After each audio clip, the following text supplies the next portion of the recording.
बड़ी खबर देवभूमि हल्द्वानी में हुई 8 फरवरी को हिंसा के बाद इस वक्त पुलिस ताबड़तोड़ एक्शन के मोड में नजर आ रही है। एक के बाद एक कई गिरफ्तारियां हुई हैं। 5000 अज्ञात लोगों के खिलाफ एफआईआर दर्ज कर ली गई है। इस पूरे मामले में सीसीटीवी फुटेज खंगाले जा रहे हैं और सरकार की ओर से, प्रशासन की ओर से ये कह दिया गया है कि हिंसा फैलाने वालों को बख्शा नहीं जाएगा। बड़ी खबर आपको बता दें, हल्द्वानी में हुई हिंसा के मामले में सीसीटीवी फुटेज खंगाले जा रहे हैं। उपद्रवियों को ट्रेस किया जा रहा है, उनकी पहचान की जा रही है। 5000 अज्ञात लोगों के खिलाफ एफआईआर दर्ज कर ली गई है। 18 लोगों के खिलाफ नामजद एफआईआर की गई है। एनएफसी के तहत इनके खिलाफ कार्रवाई की जाएगी। पहचान के लिए एक एक सीसीटीवी फुटेज को खंगाला जा रहा है। हल्द्वानी में हिंसा करने वालों के पीछे मास्टरमाइंड कौन था, कौन कौन इस हिंसा में शामिल था, तह तक पुलिस पहुंच रही है। इस मामले में अब तक कुल 4 आरोपियों को गिरफ्तार किया गया है। 6 करोड़ की संपत्ति तबाह हो गई, नुकसान हुआ जान का, माल का, और सीधा पुलिस के ऊपर हमला किया गया और जानलेवा हमला किया गया। जिस तरीके से पुलिस थाना जलाया गया, सरकारी संपत्ति को तबाह किया गया और इस पूरे मामले में किस तरीके से साजिशन इस हिंसा को बढ़ावा दिया गया, आगजनी की गई। प्रशासन का ना कोई डर था, ना पुलिस को लेकर कोई डर था। सीधा जान लेने पर ये दंगाई उतारू थे। अब एक एक तस्वीर खंगाली जा रही है। 5000 अज्ञात लोगों के खिलाफ एफआईआर दर्ज कर ली गई है। हल्द्वानी में आज भी कर्फ्यू है। सुरक्षा के कड़े इंतजाम आज भी प्रशासन की तरफ से किए गए हैं। करीब 5000 लोगों पर मुकदमा दर्ज किया गया है। 18 लोगों को नामजद किया गया है। आज भी जो भनपुरपुरा का इलाका है वहां जाने पर पाबंदी है। पुलिस जो बैरिकेड है आज थोड़ा और दूर लगा दी गई है और अंदर जाने की इजाजत किसी को नहीं है। जो थाना है, कल जहां से तस्वीरें हमने दिखाई थी, वहां भी अब जाने की इजाजत नहीं है। और पर्टिकुलर जो जगह है जहां स्ट्रक्चर गिराया गया और हिंसा हुई, उन जगहों पर तो पुलिस ने पहले से ही अपने कब्जे में एक तरीके से उस एरिया को लिया हुआ है और किसी को वहां जाने की इजाजत नहीं दी गई है। और इसके साथ साथ चूंकि कई लोगों पर एफआईआर दर्ज की गई है, तो इस तरह की भी आशंका जाहिर की जा रही है कि अब जो धरपकड़ है वो प्रशासन तेज करने वाला है। और आज भी बाजार उसी तरह से बंद नजर आ रहे हैं क्योंकि ये मेन बाजार भी है यहाँ हल्द्वानी का जो नया बाजार है। और आज भी दुकानें, सुबह से कोई दुकान नहीं खुली है। कर्फ्यू आज भी जारी है। तो अभी कब तक आज किस तरह की चीजें रहेगी, क्या आज थोड़ी ढील दी जाएगी, क्योंकि कल हमने देखा कि दिन भर घरों में कैद रहे लोग और दुकानें नहीं खोली। जो जरूरत का सामान है उसके लिए भी जूझते नजर आए। तो आज हो सकता है कि कुछ छूट दी जाए, लेकिन अभी सुबह का समय है और आज भी दुकानें या बाजार नहीं खुले हैं। कर्फ्यू अभी भी जारी है और लोगों को घरों में रहने की प्रशासन ने हिदायत दे रखी है।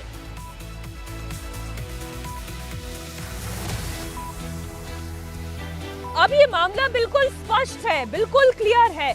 ये एकदम स्पष्ट है कि रेलवे की जमीन पर अतिक्रमण करके एक इमारत बनाई गई, लेकिन इसके बावजूद जब इसके खिलाफ कार्रवाई की गई, अतिक्रमण को मुक्त कराया गया, तो अब इसे धार्मिक रंग देने की कोशिश की जा रही है। आपको जानकारी दे दें, जमीयत उलेमाए हिंद का डेलीगेशन आज हल्द्वानी जाने वाला है और इस पूरे मामले पर वो आगे की कार्रवाई भी करने वाला है। लेकिन सवाल बड़ा क्लियर है। एक जमीन ऐसी जो कि रेलवे की जमीन थी, उस रेलवे की जमीन के ऊपर एक इमारत खड़ी कर दी गई। अब वो इमारत से चाहे किसी भी धर्म की क्यों ना हो, क्या उसके खिलाफ कार्रवाई नहीं होनी चाहिए? क्या इसे अतिक्रमण मुक्त नहीं कराया जाना चाहिए? और जब इस जमीन को अतिक्रमण मुक्त कराया गया तो फिर इस तरीके की हिंसा क्यों भड़काई गई? आज जमीयत उलेमाए हिंद का डेलीगेशन हल्द्वानी जाने वाला है और वहां पर पीड़ित परिवारों से मुलाकात करने वाला है। ये डेलीगेशन पीड़ित परिवारों को सांत्वना देने वाला है। लेकिन अगर बात केवल सांत्वना देने तक ही सीमित है तब तो जायज है, लेकिन सांत्वना से ज्यादा कहीं इस मामले को एक धार्मिक रंग देने की इरादा तो नहीं है इस डेलीगेशन का, ये देखने वाली बात होगी। तो इस वक्त की बड़ी खबर आपको बता दें, जमीयत उलेमाए हिंद का डेलीगेशन आज हल्द्वानी जाने वाला है और इस बीच हल्द्वानी हिंसा पर तौकीर रजा का भड़काऊ बयान सामने आया। भड़काऊ बयान, अब सुनिए। मुस्लिमों को सताकर प्रधानमंत्री बनना चाहते हैं धामी। उत्तराखंड के मुख्यमंत्री पुष्कर सिंह धामी को लेकर यह भड़काऊ बयान दिया गया। मुस्लिमों को सताकर क्या प्रधानमंत्री बनना चाहते हैं धामी? धामी की जायदाद जब्त होनी चाहिए, धामी की प्रॉपर्टी से नुकसान की भरपाई होनी चाहिए, किसी भी तरह का बुलडोजर एक्शन बर्दाश्त नहीं करेंगे। क्या कहा तौकीर रजा ने, आइए आपको सुनाते हैं।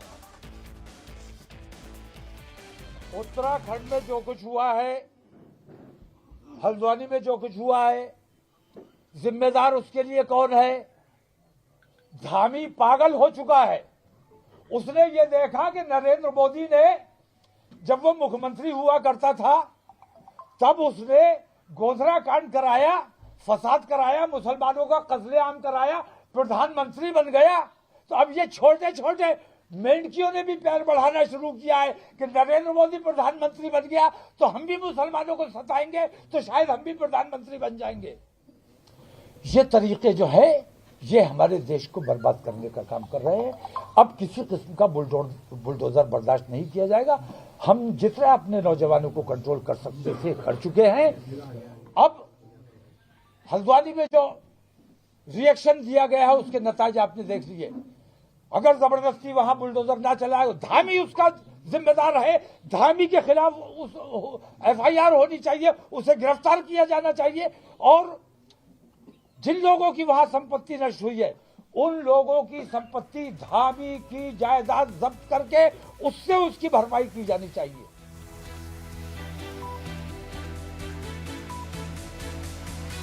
तौकीर रजा बड़े खुलेआम उंगली दिखा दिखा कर एक तरीके से चेतावनी दे रहे हैं और ये बताने की कोशिश कर रहे हैं कि जितना वो युवाओं को रोक सकते थे उतना उन्होंने रोक लिया। अब इसके बाद जो कुछ भी होगा उसका अंजाम भुगतना होगा। आपको जानकारी दे दें, जिस तरीके से पुलिस प्रशासन पर हमला किया गया, थानों को जलाया गया, अगर वाकई में ये युवाओं को रोकना था तो अगर बेलगाम हो जाएंगे तो फिर क्या होगा, जरा आप इसका अंदाजा लगाएं। इस वक्त पूरे हल्द्वानी में सुरक्षा व्यवस्था को चाक चौबंद कर दिया गया है। पुलिस के जवान तैनात किए गए हैं। सुरक्षा की दृष्टि से 4 कंपनी पैरामिलिट्री फोर्स की और 4 कंपनी PSC के जवानों की तैनात की गई है। सेंसिटिव इलाकों में ये कंपनियां लगातार फ्लैग मार्च कर रही हैं। उत्तराखंड के मुख्यमंत्री पुष्कर सिंह धामी ने खुद हल्द्वानी पहुंचकर घायल पुलिसकर्मियों से मुलाकात की है और शहर का हाल जाना है। CM धामी ने कहा कि जिन्होंने भी हल्द्वानी में हिंसा की है उन्हें बख्शा नहीं जाएगा। बनभूलपुरा क्षेत्र में जब पुलिस की टीम, प्रशासन की टीम अतिक्रमण को हटाने के लिए गई थी, वहां पर सुनियोजित तरीके से बमों से, कट्टों से, पेट्रोल बमों से, पत्थरों से प्रशासन की टीम पर बहुत आगजनी भी हुई, हत्या करने का प्रयास भी हुआ, आगजनी हुई। और यहाँ के जो उत्तराखंड राज्य का जो माहौल है उसको ख़राब करने का कुछ लोगों ने काम किया है। उनके खिलाफ कानून सख्ती से काम करेगा और पूरी घटना के जो वीडियो फुटेज हैं वो निकाले जा रहे हैं। जिन लोगों ने भी सरकारी संपत्ति को और जो लोगों की निजी संपत्ति है उसको नुकसान पहुंचाया है, उन्हीं से उनकी भरपाई होगी। अब कुछ सवाल इस पूरी घटना के बाद खड़े होते हैं। पहला सवाल तो यही कि क्या अतिक्रमण करना सही है और क्या अतिक्रमण को हटाना गलत है। आपको बता दें, जिस तरीके से एक साजिश के तहत इस हिंसा को भड़काया गया, पुलिस इसके सबूत तलाश रही है। पहले से ही अटैक की प्लानिंग थी, छतों पर बकायदा पत्थर और पेट्रोल बम रखे गए थे। पुलिस पर हमला कैसे किया जाएगा, कहां से किया जाएगा, इसका भी पूरा ब्लूप्रिंट रेडी था। शाम को नारेबाजी होना और फिर विरोध प्रदर्शन होना, अंधेरा होने के बाद ये तय करना कि पत्थरबाजी करने का ये सही समय आ गया है, तब पत्थरबाजी करना, और सूरज ढलने के बाद ये सब कुछ होना, ये कुछ सवाल खड़े करता है। आइए आपको दिखाते हैं हमारे संवाददाता शोएब रजा की एक रिपोर्ट।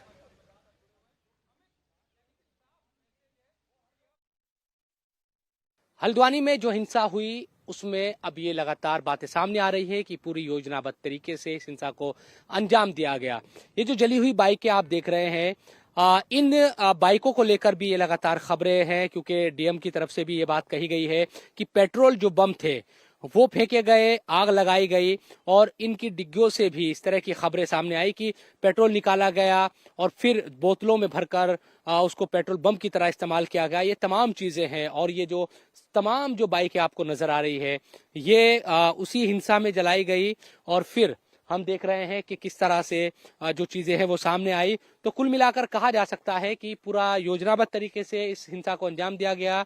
डीएम जो वंदना है नैनीताल की, उनकी तरफ से भी इस बात का जिक्र बाकायदा किया गया कि पेट्रोल बम का इस्तेमाल किया गया है और बाइकों से तेल निकाला गया और फिर उसके बाद बोतलों में भरकर उसका इस्तेमाल हिंसा आगजनी के लिए किया गया। तो इन तमाम चीजों को लेकर भी जांच की जा रही है, कौन कौन लोग इसमें शामिल हैं उनकी पहचान करने की कोशिश की जा रही है। और अभी भी कर्फ्यू लगातार लगा हुआ है हल्द्वानी में। प्रशासन एक तरीके से सख्ती बरतता नजर आ रहा है, वो इसीलिए ताकि फिर से इस हिंसा की पुनरावृत्ति ना हो और किसी भी तरह के जो हालात है वो बिगड़ने ना पाए। इस पूरी हिंसा के बाद एक सवाल आपके भी मन में आ रहा होगा कि आखिर ये क्यों हुआ और कैसे हुआ। इसे समझने के लिए हमें उस इलाके की डेमोग्राफी को भी समझना होगा। आपको जानकारी दे दी, जिस इलाके में ये पूरी घटना घटी है वहां पर तकरीबन 65% हिंदू आबादी है और 32% मुसलमान आबादी है। वहां की डेमोग्राफी को हमारे संवाददाता शोएब रसा ने अपनी इस रिपोर्ट के जरिए बखूबी समझाया है। आप जरा देखें।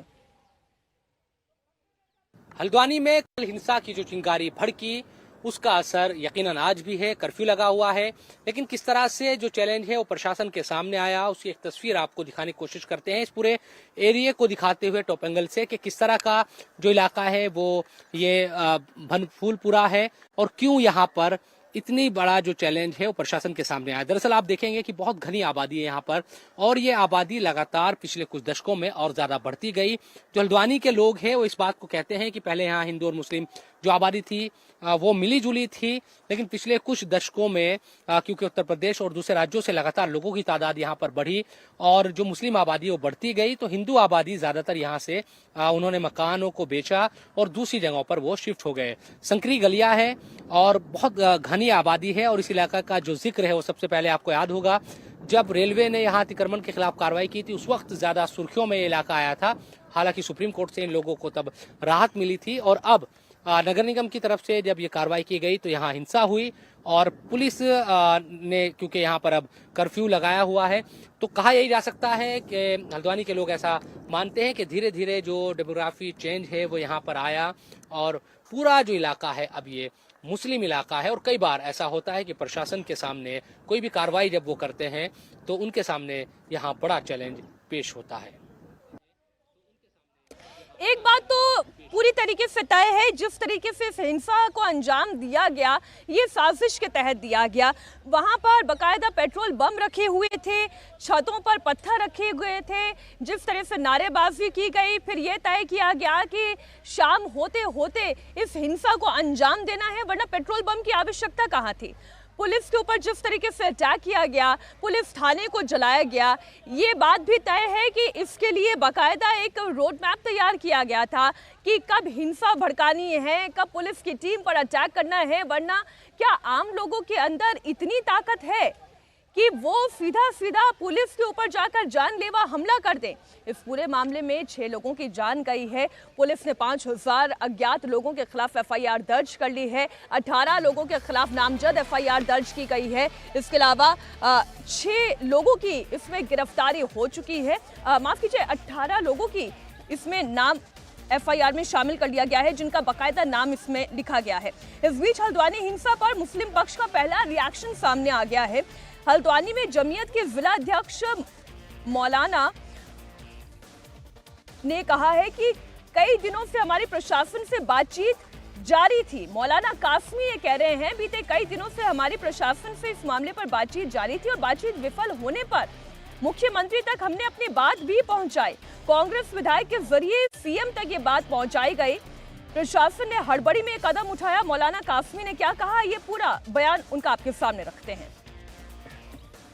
हल्द्वानी में जो हिंसा हुई उससे पहले किस तरह के हालात थे, किस तरह से बातचीत हो रही थी और जो मस्जिद या जो मदरसे की जो बात कही जा रही है, उन तमाम चीजों को लेकर मुस्लिम पक्ष क्या है, इस पर बात करने के लिए हमारे साथ मौलाना मुकीम कासमी मौजूद है, जो जमीयत उलमाए हिंद के जिला अध्यक्ष है हल्द्वानी के। और इस पूरी जो प्रक्रिया जो चल रही थी और काफी बातचीत भी इस सिलसिले में हुई थी, इस पूरी प्रक्रिया में भी शामिल रहे हैं। मौलाना मुकीम साहब, ये हमें समझाइए कि ये चल कब से रहा था, क्या इशू था, ये जो नजूल की भूमि थी जहां पर ये स्ट्रक्चर बना हुआ था, पुलिस कह रही है, डीएम की तरफ से ये कहा गया है साफ तौर पर कि वहां मस्जिद नाम से कोई रजिस्ट्रेशन था ही नहीं, कुछ चीज नहीं थी। क्या चल क्या रहा था ये? देखिए, मस्जिद मरियम के नाम से वहां पर पहले से एक जगह थी, उसी से लगा हुआ निकट उसके मदरसे का स्ट्रक्चर तैयार हुआ था। मैं आपकी बात से इसलिए कह रहा हूं कि मस्जिद इसलिए भी थी कि कोविड के दौर में मुझे एक बात याद आ रही है कि कोविड के दौर में उसको मस्जिद ही माना था। जब वो जमातें क्वारंटाइन हो रही थी, क्वारंटीन हो रही थी, तो उस मस्जिद में भी जमात ठहरी हुई थी, जिस आधार पे जमात को क्वारंटीन किया गया था और इमाम साहब को भी 14 दिन के लिए क्वारंटीन कर दिया गया था। तो ये मस्जिद ही थी, इसीलिए ये मैंने जवाब दिया है। वो मस्जिद थी और मदरसा था, नुज़ुल भूमि पर था।